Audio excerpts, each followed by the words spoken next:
নালিশ জানাবো কোথায়?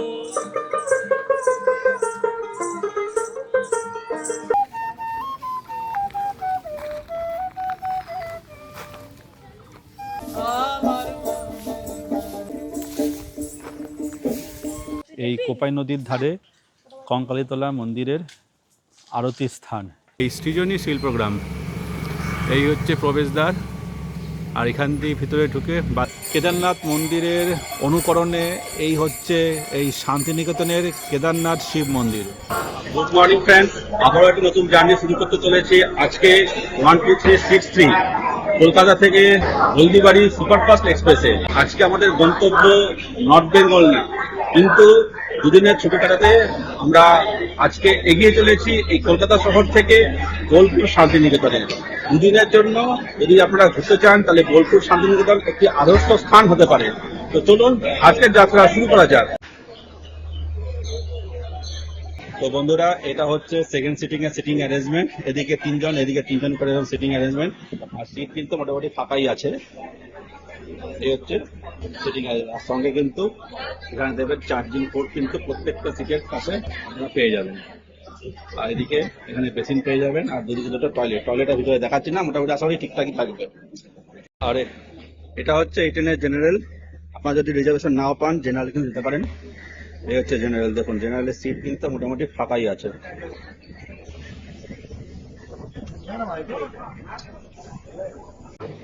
ঘড়ির কাঁটায় ঠিক সকাল 9:05 ট্রেন আমাদের ছেড়ে দিল কলকাতা স্টেশনের 5 নম্বর প্ল্যাটফর্ম।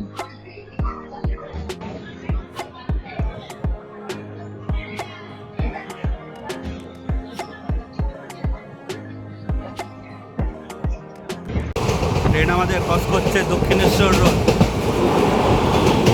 Dakshineswar sky walk.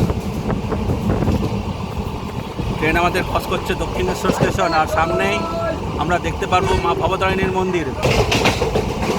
আর সামনেই দেখা যাচ্ছে মা ভবতারিণীর মন্দির। মা ভবতারিণীর মন্দির সঙ্গে বালির বীচ।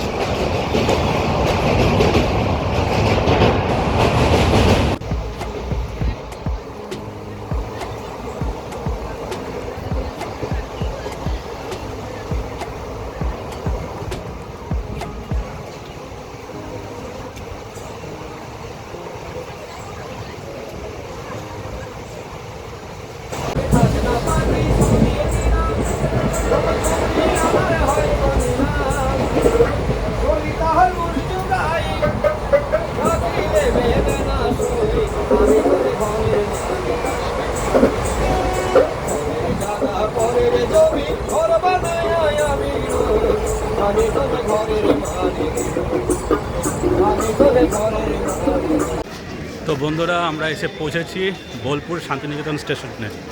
আমাদের ট্রেন নির্ধারিত সময় থেকে জাস্ট 20 মিনিট লেট। 11:15 ঢোকার কথা ছিল, ট্রেন এসে পৌঁছেছে 11:35। তো আমরা এসে গেছি বোলপুর শান্তিনিকেতন স্টেশনের 1 নম্বর প্ল্যাটফর্মে। আর আমরা এবার এখান থেকে বেরোবো। তো বন্ধুরা, আমরা এসে পৌঁছেছি এই যে Bolpur Santiniketan railway station. Platform থেকে বেরিয়ে এখানে দেবেন প্রচুর টোটো দাঁড়িয়ে আছে। আর টোটো ড্রাইভাররা কিন্তু আপনাদের সামনে থেকেই আপনাদের পেয়ে যাবে। আপনাদের সঙ্গে বার্গেনিং করে, দরাদরি করে টোটো রেট রিজার্ভ করে নেবেন আপনার নিজস্ব হোমস্টে বা হোটেলে নিয়ে যাওয়ার জন্য। আর তার থেকে এই উল্টো দিকে এই হচ্ছে গীতাঞ্জলি রেলওয়ে মিউজিয়াম। এই হচ্ছে গীতাঞ্জলি রেল মিউজিয়াম। আপনারা চাইলে এখান থেকে এই মিউজিয়াম প্রবেশ করে কিছু দেখে নিতে পারেন। সকাল 9টা থেকে সন্ধ্যা 6টা পর্যন্ত 30 টাকা, আর ট্রায়াল 10 টাকা। আর এখানে একটা লাউঞ্জও আছে, আপনারা চাইলে এখান থেকে কিছু টিফিন স্ন্যাক্সও করে নিতে পারেন। তো বন্ধুরা, আমরা স্টেশন থেকে বেরিয়ে প্রথমে সোজা চলে গেছিলাম আমাদের হোটেলে। তো বন্ধুরা, আমরা এসে পৌঁছেছি এই ইউথ হোস্টেলের একটি ডবল বেডরুম, আমাদের রুম নম্বর 204। তো চলুন ভিতরে ঢোকা যাক। ঢোকার সঙ্গে সঙ্গে এখানে খুব বড় বিছানা দেখা যাচ্ছে, 3 জন আরামসে শোতে পারবেন। তোয়ালে দেওয়া আছে। এদিকে একটা ডেস্ক আছে কাজকর্ম করার জন্য, এদিকে টিভি আছে, গুড নাইটও দেওয়া আছে, ওদিকে যথেষ্ট পরিমাণ প্লাগ আছে, এদিকে আছে এসি, এদিকে আছে ফ্যান, আর এদিকে একটি চেয়ার দেওয়া আছে, দুটো চেয়ার আছে, মাঝখানে একটা সেন্টার টেবিল দেওয়া আছে, ড্রেসিং টেবিল আছে, এখানে একটি ওয়ার্ড্রপের মধ্যেও কিন্তু আয়না দেওয়া আছে, আর এই ওয়ার্ড্রপের ভিতরে আপনার কিন্তু দেওয়া আছে হচ্ছে কম্বল, এখানে একটি হ্যাঙ্গার, আর এদিকে জানলা খুললে পাশের বিল্ডিংটাও কিন্তু দেখা যাবে। লাইট ঠিকঠাক আছে। আর এই হচ্ছে বাথরুম বেসিন, কমোড আর গিজার যা যা থাকা দরকার মোটামুটি সবই ঠিকঠাক কিন্তু আছে, মোটামুটি পরিষ্কার পরিচ্ছন্ন। এই হচ্ছে একটি রুমের overall view, double bedroom. Good afternoon friends. তো বন্ধুরা, আমরা শান্তিনিকেতনে নেমে একটা টোটো রিজার্ভ করে নিয়েছি। টোটো রিজার্ভ করে প্রথমে চলেছে হচ্ছে এখানকার বৈশিষ্ট্য যেটা সোনাঝুরি হাট দেখতে। আর এই সোনাঝুরি হাট যাওয়ার পথেই আমরা বাদিকে একে একে দেখে নিতে পারবো সেই বিশ্বভারতী ক্যাম্পাস এবং তার সঙ্গে রবীন্দ্রনাথের ছোটোবেলার যে আমরা যে ছোটোবেলায় পড়েছি সহজ পাঠে, তাল গাছ এক পায়ে দাঁড়িয়ে সব গাছ ছাড়িয়ে, সেইগুলো আর তার সঙ্গে সহজ পাঠের যে বট গাছের ছবিটা আমাদের দেখতে পাই প্রথম পৃষ্ঠাতে, সেই বট গাছ, তো সেই দৃশ্য আপনাদের সামনে তুলে ধরবো। তো চলুন, পথ চলতে চলতে এই শান্তিনিকেতনের ইতিহাস আপনাদের সামনে। তো বন্ধুরা, আমরা এসে পৌঁছেছি সহজ পাঠে প্রথম পাতায় যে বট গাছটি দেখা যায় সেই বট গাছের জায়গায়। এই সেই বট গাছ, আজ থেকে প্রায় 200 বছরের পুরনো এই সেই বটবৃক্ষ আজও বিদ্যমান এই শান্তিনিকেতনের বুকে, যা আমরা দেখতে পাই সহজ পাঠের প্রথম পৃষ্ঠায়। তো বন্ধুরা, আমরা এখন এসে পৌঁছেছি সেই বিখ্যাত তাল গাছ এক পায়ে দাঁড়িয়ে সব গাছ ছাড়িয়ে। এটাই হচ্ছে সেই তাল গাছ, দেখুন, যাকে বলা হয় তালধ্বজা। এখনও সেই তাল গাছ কিন্তু এই শান্তিনিকেতনের এই বিশ্বভারতী প্রাঙ্গণে এখনও বিদ্যমান, এখনও এক পায়ে সে দাঁড়িয়ে আছে এই জায়গাতে। রবি ঠাকুর এখানেই এই তাল গাছকে উদ্দেশ্য করেই সেই সুন্দর কবিতাটি কিন্তু লিখেছিলেন। তো আমরা একটা টোটো রিজার্ভ করে দিয়েছি। টোটো রিজার্ভে সারাদিনের জন্য ঘুরতে মোটামুটি ওই 1500 থেকে 1800 টাকা এরকম পড়ে। তো আপনারা যখন আসবেন দরাদরি করে নেবেন। তো আমরা প্রথমে আজকে চলেছি এখানকার অন্যতম সুরুল রাজবাড়ি দেখতে। তো সুরুল রাজবাড়ি দেখতে আমি চলছি এখন। প্রথমে এটা দেখে নিই, তারপরে একে একে আমরা দেখে নেবো হচ্ছে বিশ্বভারতী প্রাঙ্গণ, আরও অনেক কিছু। তো দেখতে থাকুন পুরো এপিসোডটি। তো বন্ধুরা, আমরা এখন এসে পৌঁছেছি সুরুল জমিদার বাড়ি। আর এই হচ্ছে জমিদার বাড়ির ভিতরের প্রবেশ পথ। এখানে আছে সামনে টিকিট কাউন্টার, পার পারসন 10 টাকা করে টিকিট কাটতে হবে। 5 বছরের বাচ্চা পর্যন্ত লাগবে না, তার উপরে হলে 10 টাকা করে টিকিট লাগবে। এই হচ্ছে জমিদার বাড়ি আভ্যন্তরীণ গঠন। তো চলুন আমরা টিকিট কেটে নিচ্ছি, টিকিট কেটে যাব হচ্ছে ভিতরে। আর ঠিক পাশেই এখানে আছে হচ্ছে দক্ষিণেশ্বরী রূপী একটি কালীমাতার মন্দির। তো চলুন আমরা ভিতরে যাই এবার। তো বন্ধুরা, আমরা এখন এসে পৌঁছেছি এই সুরুল রাজবাড়ি। এই রাজবাড়ির এই হচ্ছে আভ্যন্তরীণ গঠন। দেখুন, সামনে একটি বিশাল বড় জায়গা, বেশ ভালো লাগছে। দেখুন, এত বড় রাজবাড়ি, দেখুন অভূতপূর্ব লাগছে কিন্তু। দেখুন, আর এখানে কিন্তু অনলি মোবাইল ফটোগ্রাফি অ্যালাউ। এখানে দেখুন দুর্গা মাতার একটা কাঠামো আছে।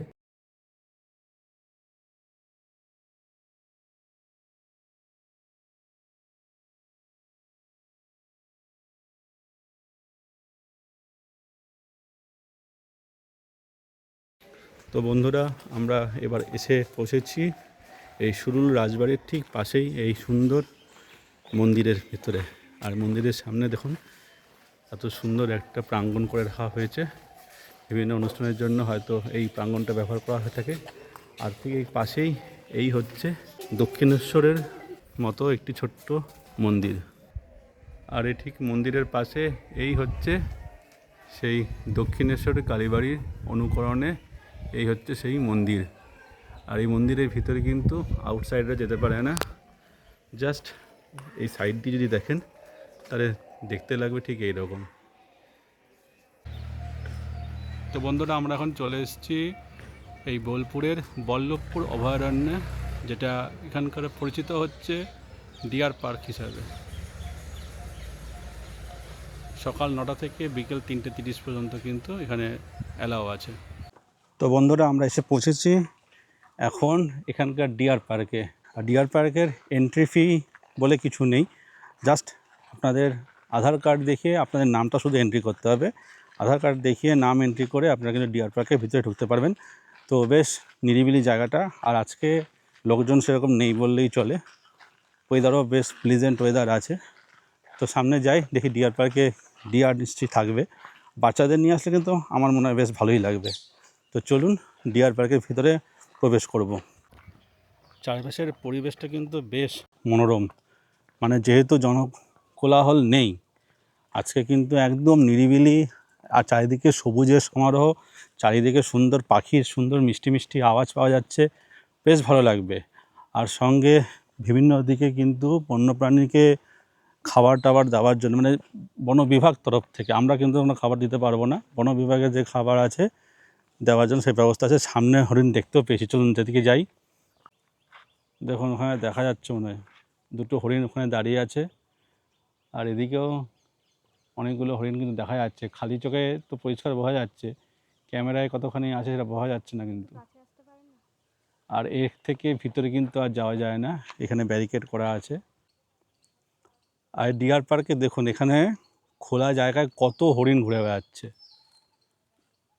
দেখুন কত হরিণ একসাথে। ও বিউটিফুল, দেখুন অপূর্ব লাগছে কিন্তু। এখানে দেখুন ছোট্ট এরকম ছোটো ছোটো ওয়াচ টাওয়ারও করে হয়েছে কিন্তু। আর এই জায়গাগুলো হচ্ছে হরিণদের খাবার দেওয়ার জায়গা। এখানে লেখা আছে হরিণের খাবার জায়গায় প্রবেশ কিন্তু নিষেধ আছে আমাদের। বন্ধুরা, আমরা এসে পৌঁছেছি এই শান্তি নিকেতনের বিশেষ জায়গা সোনাঝুরি হাট। সোনাঝুরি হাটের ভিতরে আমরা এখন প্রবেশ করেছি। আর এখানে এসে আমরা বাউল আদিবাসী নৃত্য এটা শুনবো না, সেটা কি হতে পারে? তো চলুন আদিবাসী নৃত্যটা আগে দেখে আসি।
আমি মারিলে লাথি নালিশ জানাবো কোথায়? লালন ফকির হরা দাই করে নিয়ে যাই হুজুরি।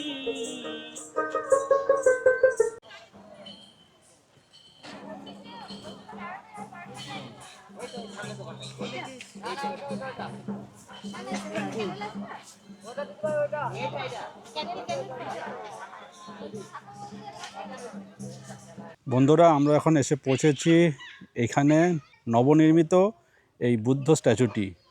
সোনাঝুরি হাট থেকে জাস্ট কিলোমিটার 2 আরেকটু সামনের দিকে এগোলেই আপনারা পেয়ে যাবেন এই বুদ্ধ মূর্তিটি। আর এই বুদ্ধ মূর্তির পাশে এই হচ্ছে সেই বৌদ্ধ শিষ্যরা, আর করা হয়েছে দুটো এই চোরতেন।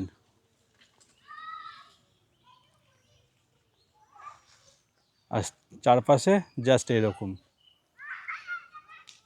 আর ওদিকেও সামনে আরেকটা দেখা যাচ্ছে চড়তেন, ওদিকেও একটি করা হয়েছে। আর এই হচ্ছে বুদ্ধ মূর্তিটি। আর এটা হচ্ছে সেই বোধি বৃক্ষর একটি, আর এইগুলো হচ্ছে সব বৌদ্ধ ভিক্ষু। বন্ধুরা, আমরা এখন এসে পৌঁছেছি সোনাঝুরি হাটের ঠিক পাশে এই পলাশ বাগানের মধ্যে। আর এই পলাশ বাগানের ঠিক ওপারেই আছে হচ্ছে একটি আদিবাসী গ্রাম, পলাশবিথি গ্রাম খুব সম্ভবত।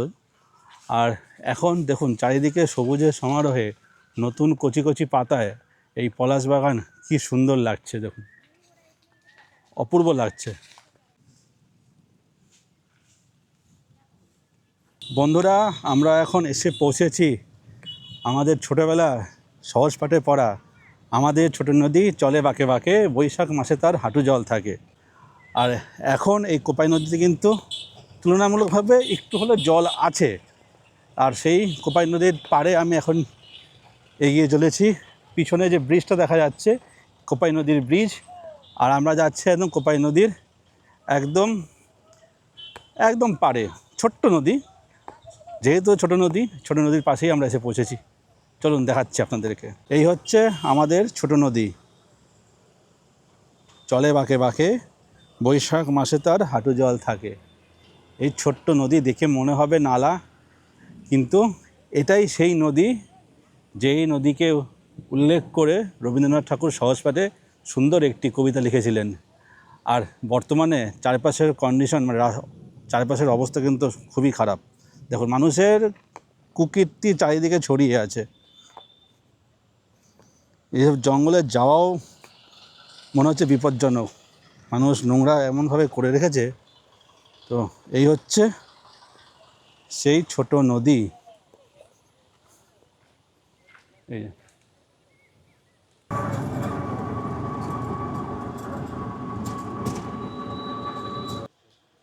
তো বন্ধুরা, এটা হচ্ছে মা কঙ্কালীতলার মন্দিরের মূল প্রবেশ ফটক। আর এই পাশে আশেপাশে কিন্তু প্রচুর ডালার দোকান পেয়ে যাবেন। আপনারা চাইলে কিন্তু এসব দোকান থেকে যদি পুজো দিতে চান, সকালবেলা হোক সন্ধ্যা যখনই হোক, আপনারা কিন্তু এখান থেকে ডালা কিনে মায়ের পুজো দিতে পারবেন।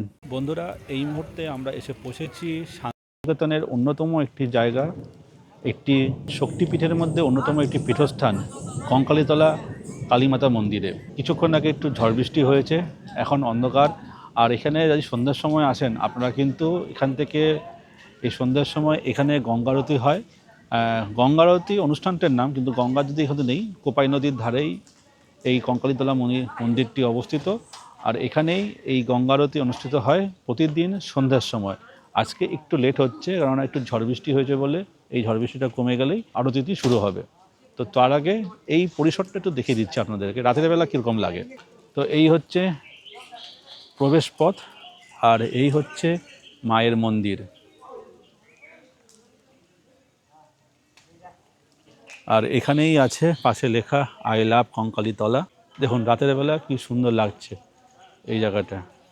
এই হচ্ছে মায়ের মন্দির। এখানে ভিতরে ফটোগ্রাফি অ্যালাউ নেই।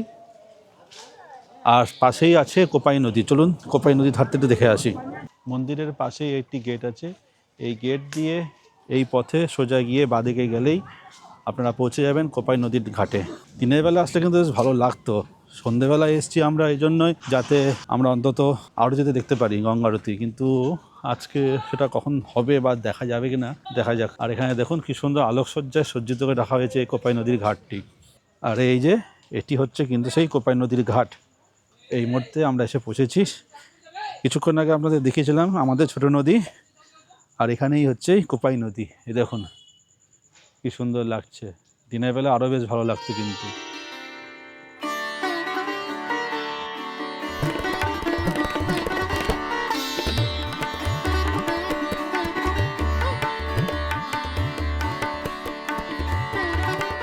তো বন্ধুরা, এটা হচ্ছে এই কোপাই নদীর ধারে কঙ্কালীতলা মন্দিরের আরতির স্থান।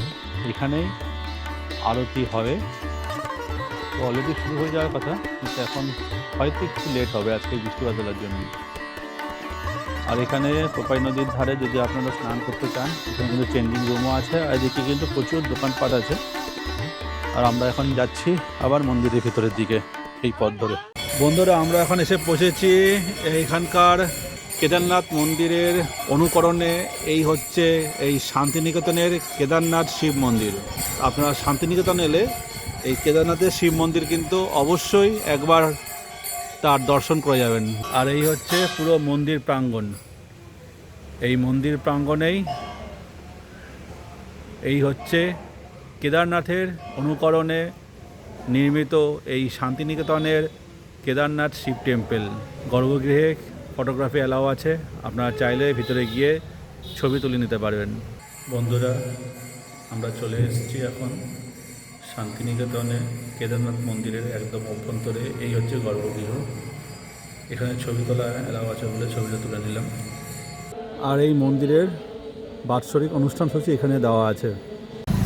এই রাস্তা দিয়ে সোজা সামনে গেলে, দুটো রাস্তারই সামনে সোজা গেলে মেন রোড, তার ডান দিকে গেলে বোলপুর স্টেশন। আর এই রাস্তা দিয়ে এসে এই হচ্ছে এই বোলপুরের ইউথ হোস্টেলের এই হচ্ছে প্রবেশ পথ। আর সামনে এই বিল্ডিংটা পুরোটা হচ্ছে ইউথ হোস্টেল। আর এদিক দিয়ে ঢুকে সামনে ডান দিকে আছে রিসেপশন, আর বাদিকে ডান দিকে পরে সব কিছু নিয়ে আছে রুম। আর এই হচ্ছে রিসেপশন। তো ডিনারে আজকে আমরা খাবার নিয়েছি ফ্রাইড রাইস আর চিকেন কষা, ওদিকেও তাই আছে। আর এদিকে আছে একটি ভেজ থালি, সেখানে আছে ভাত, ডাল, আলু পটলের তরকারি আর সঙ্গে আলু ভাজা। তো এই নিয়ে আমরা আজকে রাতের ডিনারটা কমপ্লিট করে নেব। তো আমরা একটা ছোটো রিজার্ভ করে দিয়েছি, আমরা দেখে নেবো হচ্ছে বিশ্বভারতী প্রাঙ্গণ, আরও অনেক কিছু। তো বন্ধুরা, এটা হচ্ছে কৃষি অর্থনীতি গবেষণা কেন্দ্র এই বিশ্বভারতী বিশ্ববিদ্যালয় প্রাঙ্গণের মধ্যে। তো বন্ধুরা, আমরা এখন এসে পৌঁছেছি এই বিশ্বভারতী ডক্টর অমর্ত্য সেন তার আদি বাড়ি প্রতীচির সামনে। এইটা হচ্ছে তার আদি বাড়ি। তো ডক্টর অমর্ত্য সেন কিন্তু মাঝে মধ্যে এখানে আসেন। তো আমরা বাড়ি থেকেই তার আদি বাড়িটি আপনাদের সামনে তুলে ধরলাম। বিশ্বভারতী সেন্ট্রাল লাইব্রেরি হচ্ছে এইটা। বন্ধুরা, এটা হচ্ছে শান্তিনিকেতনের সেই বিখ্যাত পৌষ মেলা প্রাঙ্গণ। আর এই যে হচ্ছে স্টেজ, যেখানে বিভিন্ন অনুষ্ঠান এই পৌষ মেলার সময় অনুষ্ঠিত হয়ে থাকে। আর এই পৌষ মেলার প্রাঙ্গণের ঠিক পাশ দিয়ে চলে গেছে এই সুন্দর রাস্তাটা। দেখুন চারিদিকে সবুজের সমারোহে কি সুন্দর লাগছে রাস্তাটা। দেখুন চারিদিকে শুধু দেবদারু গাছ, আর এখন কচি কচি পাতা উঠেছে, একদম সবুজ লাগছে কি সুন্দর। দেখুন এই যে সামনে খড়ের চালের যে ঘরগুলো দেখা যাচ্ছে, ওখানেই কবিগুরু প্রথম এখানে একটি স্কুলের স্থাপনা করেছিলেন, যেখানে খোলা আকাশের নিচে বাচ্চাদের পড়ানো হতো। তাই সেই স্মৃতি এখনও এখানে বিদ্যমান। আর সেখানেই খড়ের চাল দিয়ে এখনও এই কুড়ে ঘরে কিন্তু এখনও ক্লাস 1 থেকে 8 পর্যন্ত বাচ্চাদের পড়ানো হয়। তো বন্ধুরা, এটা হচ্ছে উপাসনা গৃহ, যেখানে এখনও প্রতিদিন সন্ধ্যেবেলায় কিন্তু সাদা বস্ত্র পরে নারী পুরুষ নির্বিশেষে এখানে উপাসনা গৃহে প্রার্থনা করার জন্য কিন্তু অংশগ্রহণ করতে পারেন। আর উপাসনা গৃহের ঠিক পাশে এই যেখান থেকে দেখুন দেখা যাচ্ছে সেই তাল গাছ, সেই তালধ্বজা। এটাই হচ্ছে রবি ঠাকুরের আদি বাড়ি, এই শান্তিনিকেতনের বাড়ি। তো বন্ধুরা, আমরা এখন এসে পৌঁছেছি এই হচ্ছে সেই শান্তিনিকেতন গৃহ। এখানেই রবীন্দ্রনাথ ঠাকুর তার বাবার হাত ধরে এসেছিলেন এবং তার বাবা এই গৃহটি শুরু করেছিলেন এবং তারপরে শান্তিনিকেতনে আসলে এখানেই বসবাস করতেন। তো বন্ধুরা, এই হচ্ছে সেই ছাতিমতলা। এই হচ্ছে রবীন্দ্র ভবন। আর রবীন্দ্র ভবনের যেটাকে বলা হচ্ছে উত্তরায়ণ প্রাঙ্গণ, আর তার ঠিক পাশেই এই হচ্ছে সেই বিখ্যাত ছাতিমতলা। এই ছাতিমতলায় ছাতিম গাছ কিন্তু এখন দেখতে পাচ্ছি না, কিন্তু এই যে এটা হচ্ছে এখানে লেখা আছে ছাতিমতলা। আচ্ছা, এটাই সেই ছাতিম গাছ। এই যে ছাতিম গাছ দেখা যাচ্ছে। এটা হচ্ছে কলা ভবন, এই যে কলা ভবনের প্রবেশ পথ। এটা হচ্ছে নাট্যঘর। তো বন্ধুরা, আমরা এখন এসে পৌঁছেছি এই সৃজনী শিল্পগ্রাম। এই হচ্ছে প্রবেশদ্বার। আর এখান দিয়ে ভিতরে ঢুকে বাঁদিকে টিকিট কাউন্টার আছে, টিকিট কেটে ভিতরে প্রবেশ করতে হবে। তো চলুন আমরা এবার যাব হচ্ছে এই সৃজনী শিল্পগ্রামের ভিতরে। তো এটা হচ্ছে সেই টিকিট কাউন্টার, এখান থেকে টিকিট কেটে নেবেন এই সৃজনী শিল্পগ্রাম।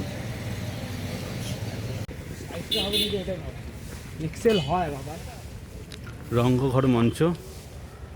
আর এখানে ঢুকতে গেলে কিন্তু পার অ্যাডাল্ট 30 টাকা করে টিকিট লাগবে। আর বাচ্চাদের 12 বছর পর্যন্ত লাগবে 10 টাকা টিকিট। আর যদি বাচ্চাদের স্টুডেন্ট আইডি কার্ড আছে থাকে তাহলে কিন্তু কোনো টিকিট বাচ্চাদের লাগবে না। তো চলুন আমরা টিকিট কেটে আমরা এই রাস্তা দিয়ে সামনের দিকে ধীরে ধীরে এগিয়ে যাই। সামনে বাঁদিকে টয়লেটও আছে, আপনারা চাইলে ইউজ করতে পারেন।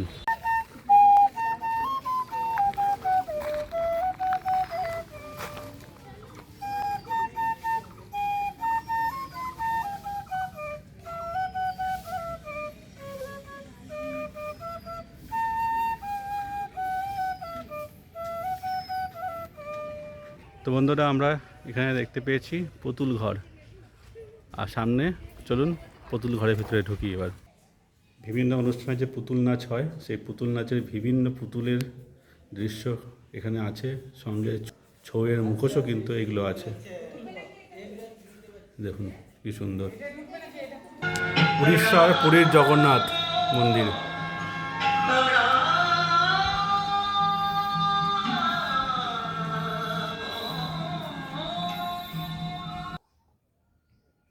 তো বন্ধুরা আমরা এখন এসে পৌঁছেছি মণিপুরের সাংস্কৃতিক জীবনযাত্রা এখানে কিছুটা তুলে ধরা হয়েছে। আর এদিকে আছে সেই মণিপুরী নাচের তার পোশাক এবং তার সরঞ্জাম। পশ্চিমবঙ্গের কালচার এই ঘরের ভিতরে আছে। তো চলুন পশ্চিমবঙ্গে কি কি আছে তা আপনাদের জন্য সংক্ষেপে একটু ঘুরিয়ে দেখাচ্ছি।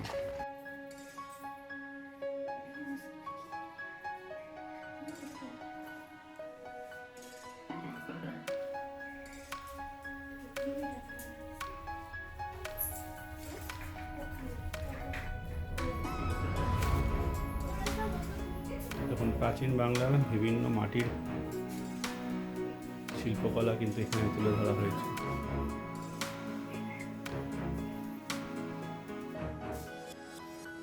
আর সামনেই হচ্ছে বাঁকুড়ার পোড়ামাটির শিল্প।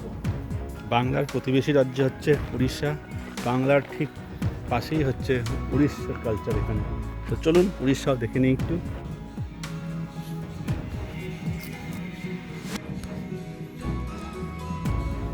প্রাচীনকালে যেমন নতুন নববধূকে পালকি করে নিয়ে যাওয়া হতো, আর এই নিদর্শন এখানে তুলে ধরা হয়েছে। তো বন্ধুরা আমরা এখন চলে এসেছি আন্দামান। এদিকে আছে আন্দামানের, আর এদিকটা হচ্ছে নিকোবর আইল্যান্ডের। আর এই হচ্ছে সেই নিকোবরের পতি হাউস, তার অনুকরণে তার আদলে তৈরি করা এই ঘরটি সম্পূর্ণ বাঁশের।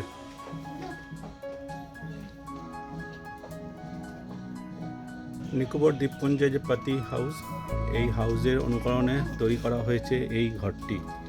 দেখুন পুরো বাঁশের মাচার উপর তৈরি করা হয়েছে এই আদিবাসী ঘর, যেটি নিকোবরে প্রচুর দেখা যায় এরকম।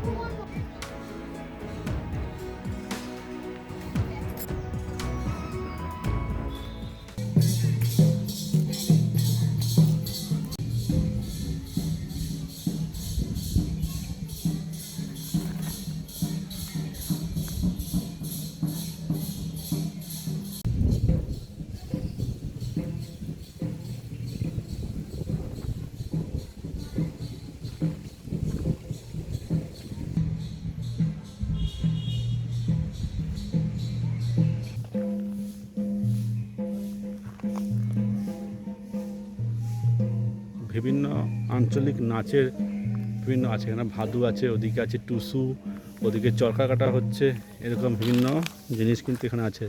এটা হচ্ছে অশোক বাটিকা।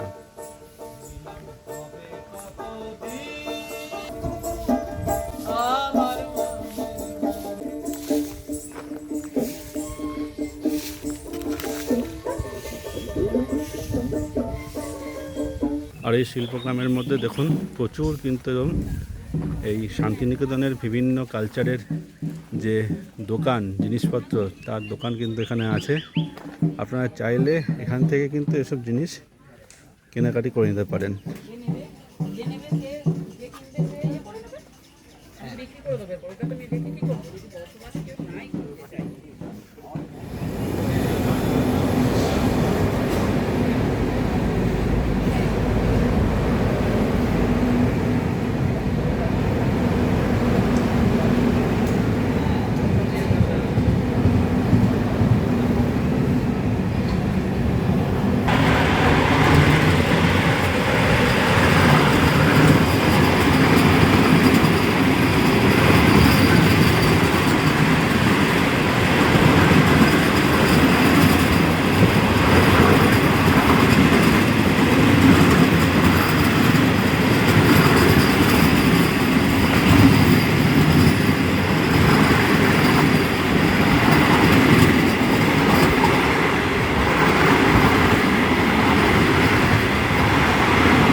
আজকের এই বোলপুর শান্তিনিকেতনের যাত্রা এখানেই শেষ হচ্ছে।